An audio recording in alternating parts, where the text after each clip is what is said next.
Welcome everyone. My name's Christine and you're listening to the podcast Coming Up for Air.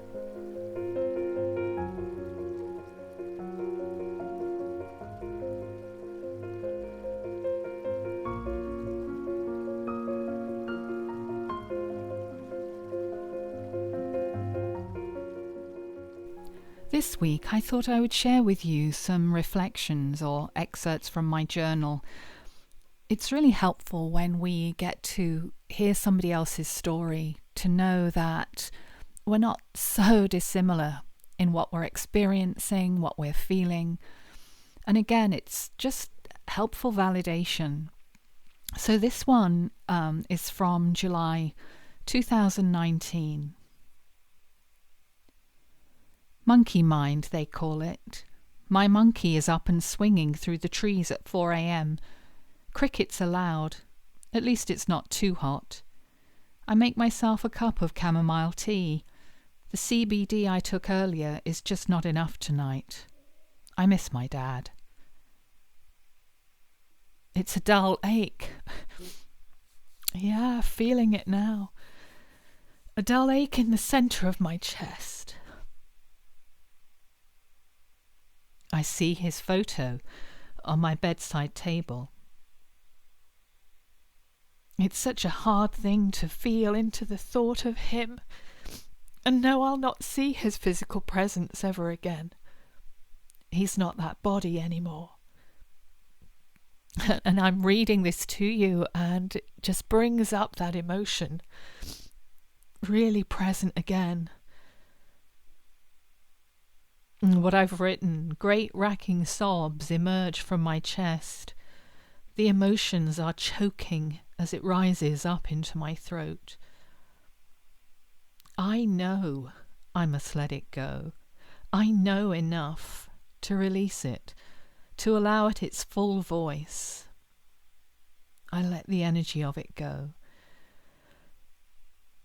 I had to pause as tears wet the paper and I couldn't see. I have these moments, and then there'll be a break. Phases of journeying through this grief, my grief.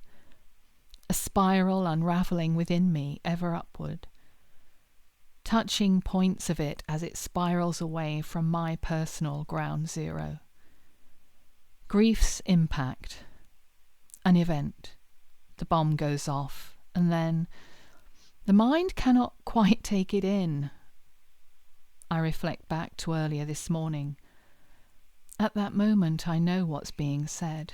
I expected it, but I am dazed, confused. I hear, but I don't want to take in the words.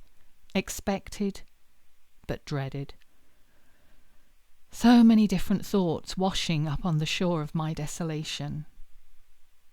I allow myself to feel into my grief, to fully indulge in it. The waves crashing in, tears, sobs, full body wrenching. I let it all move through. This was my sweet, kind father, who truly understood me. The most compassionate man. He anchored me with his heart connection, who knew and understood my sensitivities, who loved me unconditionally. And I'm that little girl once more, who knew she was always safe and loved by him. So blessed am I to have had this deep, loving connection. My grief, it forges a path I know not where. I allow myself to reach in, to feel it. I am human. I am alive, I'm feeling. This is what my grief tells me. Perhaps it is like an old friend. We haven't seen each other as often as we once did, but we drop into a sense of deep connection when we do. Does that seem strange? The grief connects me to my father, but not in a bad way. I sense how it helps me recognize the changing of our relationship. It lets me feel the love I have in my heart. If there's no love, there's no sense of loss. One day, maybe there'll be no more tears, or maybe just a few. Yet always there is love. Love residing in my heart, strong and true. That's the touch of my Father. Pure light from his wonderfully kind, sweet heart. Precious.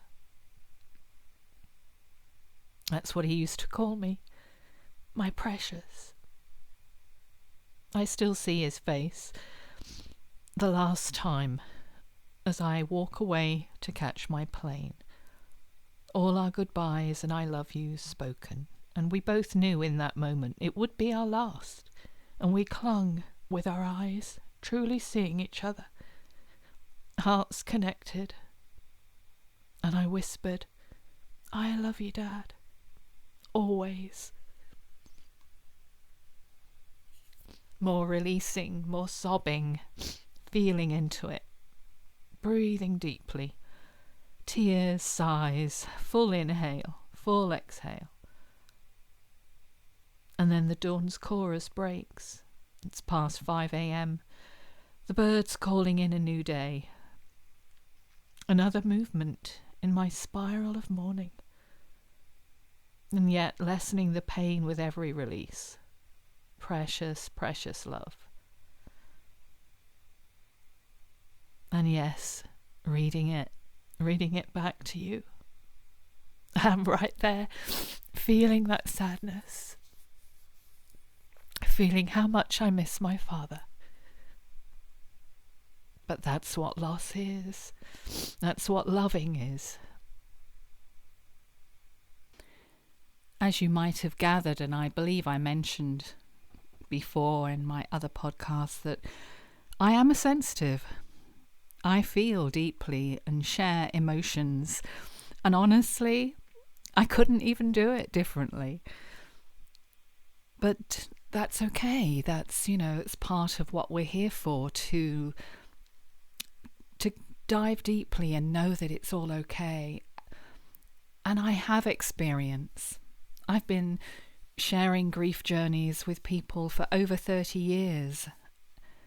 And so, yes, I know both personally and professionally what this journey looks like. So let's explore it a little more, because grief itself, it's not a burden.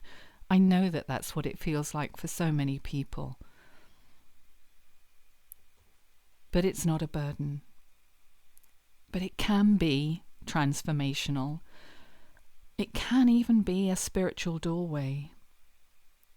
It really depends. It depends on you and your uniqueness and how far you choose to dive down into your own being. There's always a chance to find light within the darkness. I'd like to share with you something I read from Paul Ferrini, The Wisdom of the Self. He reminds us to seek the light hidden in the shadows of our souls. He goes on to say that we must walk through our grief, descend into the valley to bathe our wounds, and then climb the mountain of grace. By using our inner strength, we can ascend, strengthening heart and mind. Joy can rise from sadness, a small spark, expanding love that we can share outward or turn inward. Friendship strengthens us, grief tests us. Selfishness and greed challenge us. If we stay frozen, we risk repeating the climb in another life.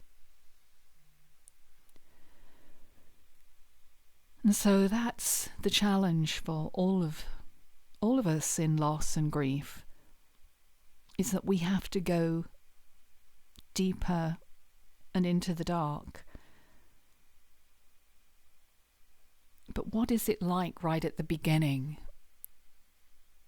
For those of you who are in the experience, you'll know what that feels like. For others who are curious as to what this is all about, Picture yourself on a winter riverbank. Snow blankets the world, the water roars, turbulent and icy cold. Suddenly you slip, plunging into these really cold, icy currents. Numb immediately, frightened, the river sweeps you downstream, pulling you into an eddy tangled in debris. You struggle, using every ounce of strength to try and free yourself. And then there's a figure on the bank shouting, holding a rope.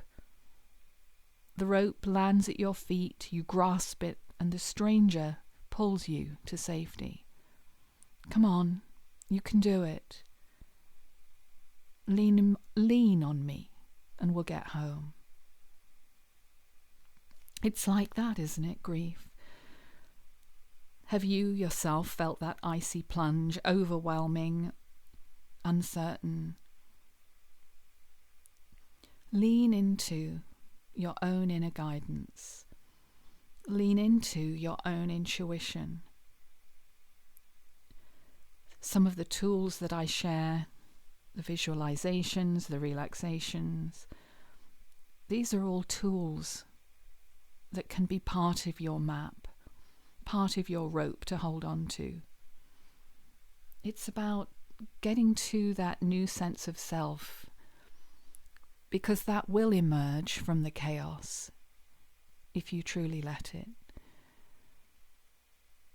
Grief itself, it's like a chrysalis period, a time that we can move pain from inside outward, expressing, transforming. It's physical, emotional, psychological, and all at once. And grief, it doesn't follow a straight line. It spirals.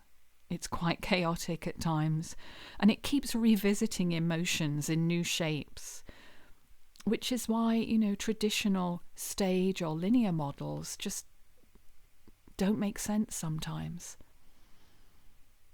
Some even ignore our dual nature, the yin and yang, masculine and feminine.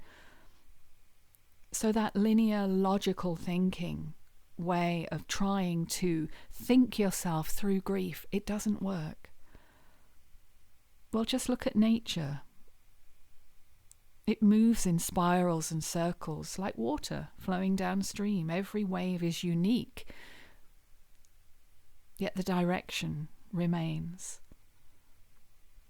And so if we can get into that allowance and acceptance that grief will find its way through you, that natural rhythm of grief can flow. You'll want to defend against it, that's natural. But try and resist the urge to fight it. Instead, ride the current. Waves, they arrive like tsunamis, and then they're followed by smaller ripples that bring questions in as well that you've never faced before. The biggest one I think that we struggle with is, who are we now without our beloved, without our person? And how are we going to manage? How will I even get through these dark days? How's the family going to manage? This and so many more thoughts and questions will bombard you. And that's when, in those times of just this overwhelming amount of fear that comes in, we have to return repeatedly to be in presence, that present moment, anchoring us to the moment. Because the mind will take you, it'll drift into future fears. There are a couple of pieces that I've listened to or heard that really helped me, and one of them was from the Conversations with God material. And it says in that material that fear itself, F-E-A-R, is false evidence appearing real. That helps me refocus and rethink it. And then I also like what Brene Brown says about the questions that run round, those thoughts. Is it true? Is it kind? Is it necessary? And the other thing that helps me, and I know it helps my clients and the groups that I work with, is just doing a simple breathing technique, a little breath anchor. And it doesn't have to be complex. It's really doing the most simplistic things that resonate for us. And I find when in the worst kind of negative feedback loop in the mind, to just practice a 5-2-8 breath, inhaling to the count of 5, holding for 2, and exhaling for a full count of 8, making that longer exhale. And when we do that, the belly expands.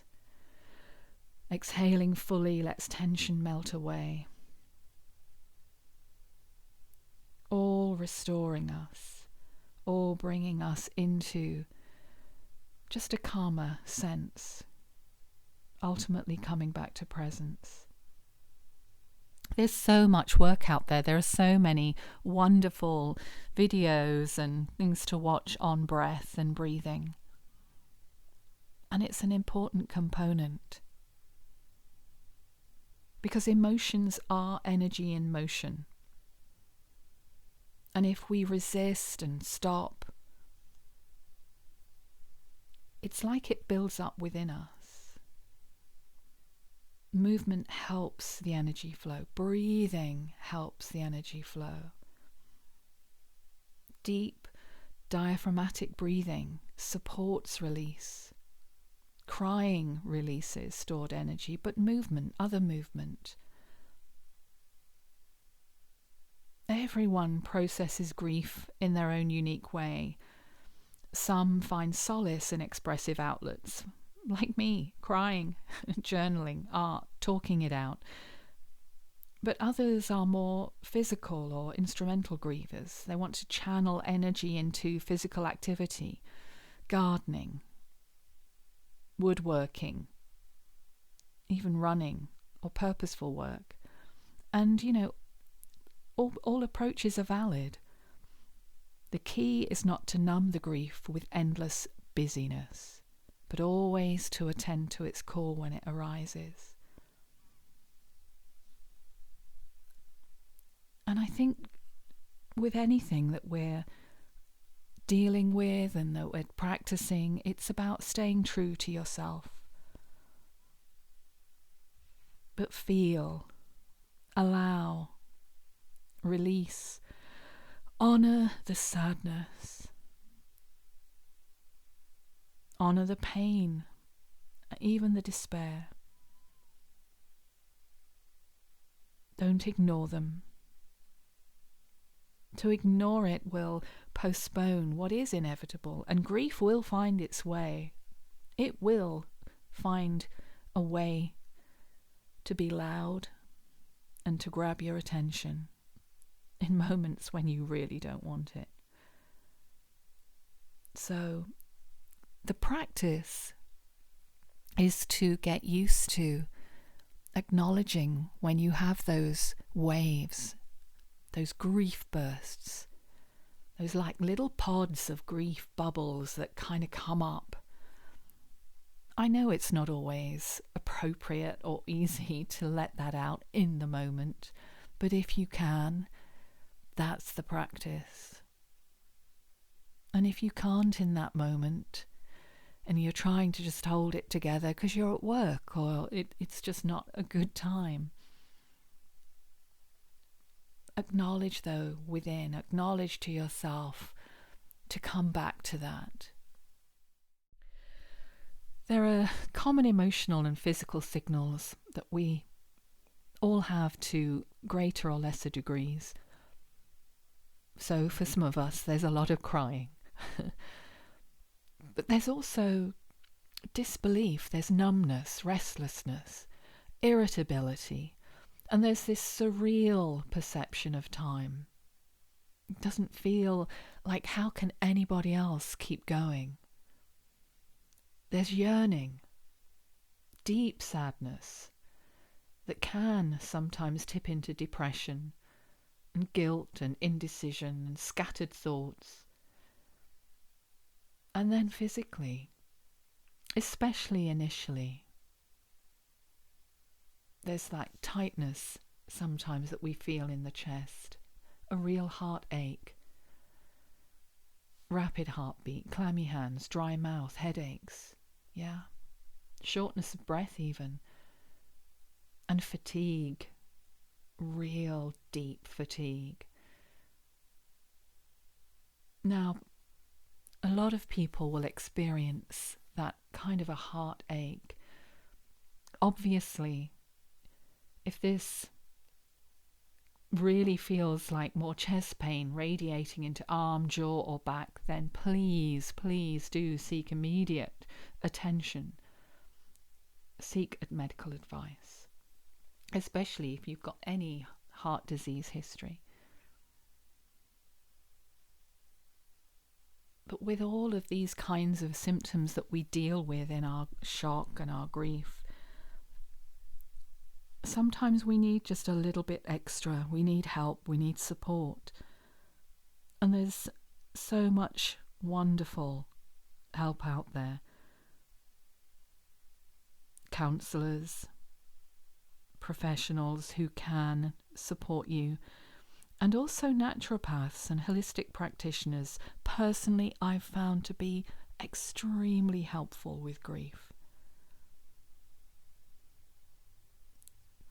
We might need just assistance, support with the emotional shock and the physiological responses.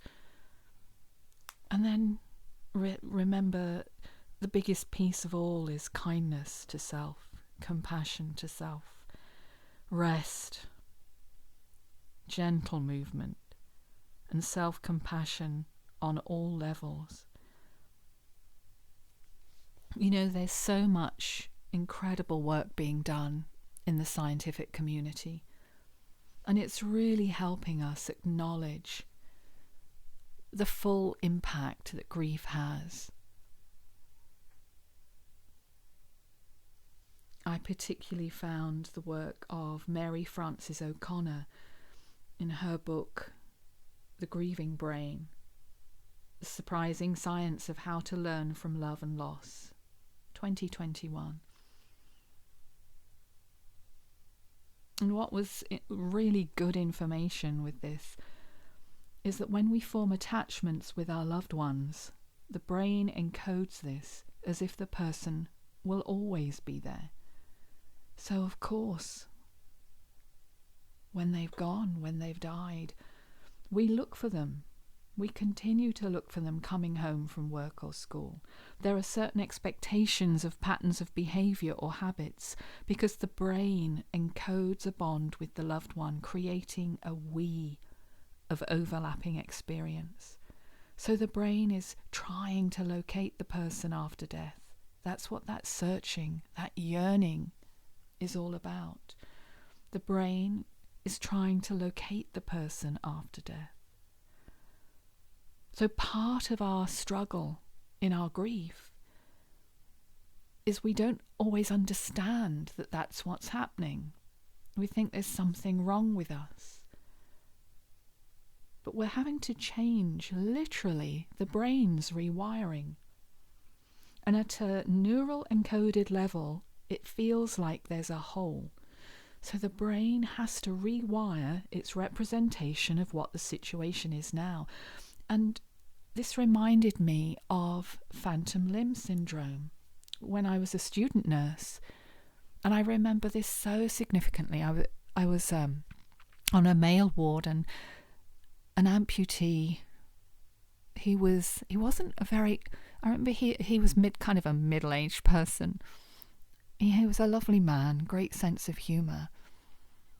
But he kept calling me over and he was saying, why is it that I keep feeling irritation or itching on my foot? I don't have a right foot anymore. It's really hard to manage when I keep having to look down and see it's not there anymore, yet I feel it. I'm feeling it. So there it is. The brain's rewiring. We have to adjust to our loss on so many levels. There's so many facets of this grief experience. How do we live in the world now? How can we determine who we are in relation to this? How are we going to be in the world with their absence? We have to process and process, readjust while the brain itself rewires to the reality of this new now. That takes time. We need to mourn and then build new skills and habits that establish a new identity. But we might get derailed in our grieving process. Something else can happen, another challenge, another loss. And we may struggle to cope with the intensity of our emotions. We might develop anxiety, depression, and need additional support to manage that processing of grief. Ultimately, we've got to find acceptance through the grief process, and learning how to regulate emotions and not back away from the grief is so important. There's such a lot to navigate, untangle, unravel, rewire. It's about being kind, compassionate and gentle with yourself. But going into the darkness, knowing that the darkness in and of itself, it won't harm you. In the dark is where you're going to find the light within yourself. I truly believe that grief gives us a profound opportunity for transformation. Descending into the valley, embracing the icy plunge, climbing toward the light, we can transform our pain into purpose. And that's the journey. So, using tools that you'll find on my grief channel, use your breath, use the support around you. Allow the river of grief to flow, trusting the new, stronger self awaits you on the other side. So in this moment with me, let's just take a moment together. Let's just place a hand over the center of your heart. Let's take a pause here and now and take a deep breath in. And hold that breath. And exhale, exhale, exhale, exhale. And inhale. And hold. And then deeply exhale again. One more. Inhaling.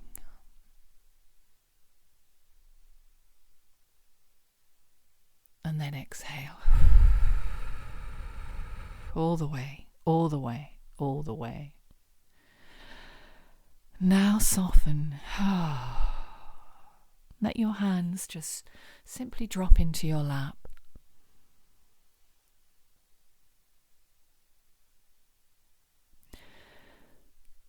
And just feel into where you are in this moment.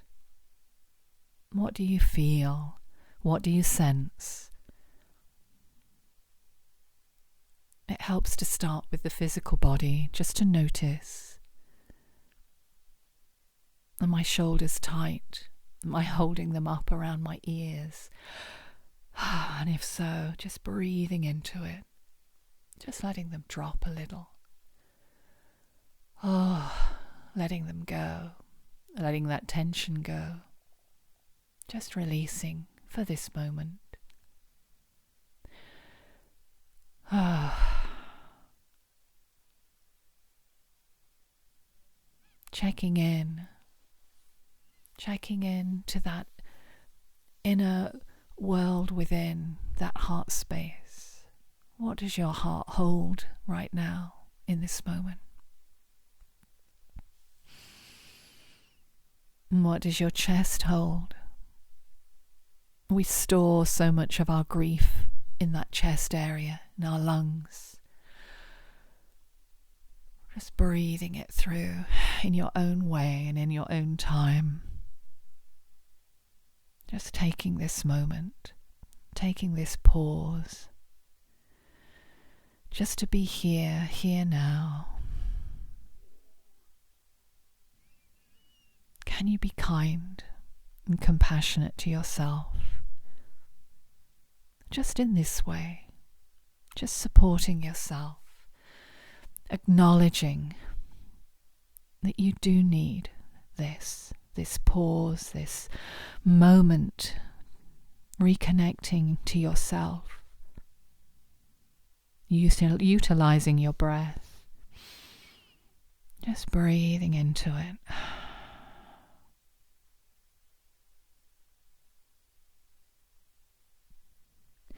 You know, when we just take a couple of moments, just 3 moments, 3 minutes, it's enough to last for hours. But we don't. We just keep pushing ourselves through. Grief is so demanding. It won't allow you to do that.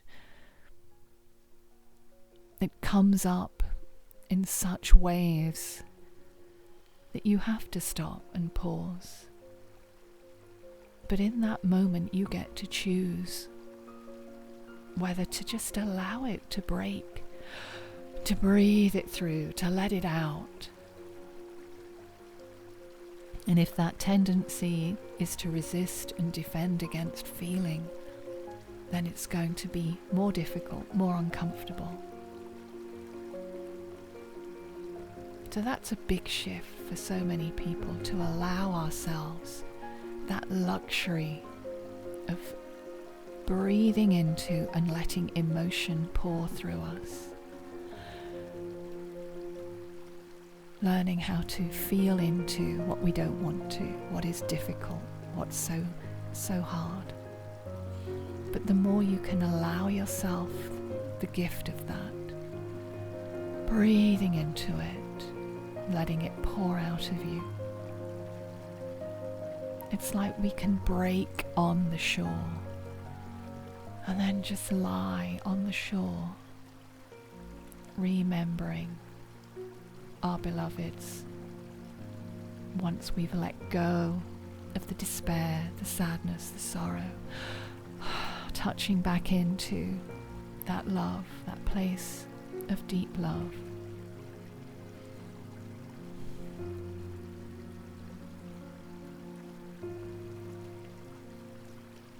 Thank you for taking this time with me.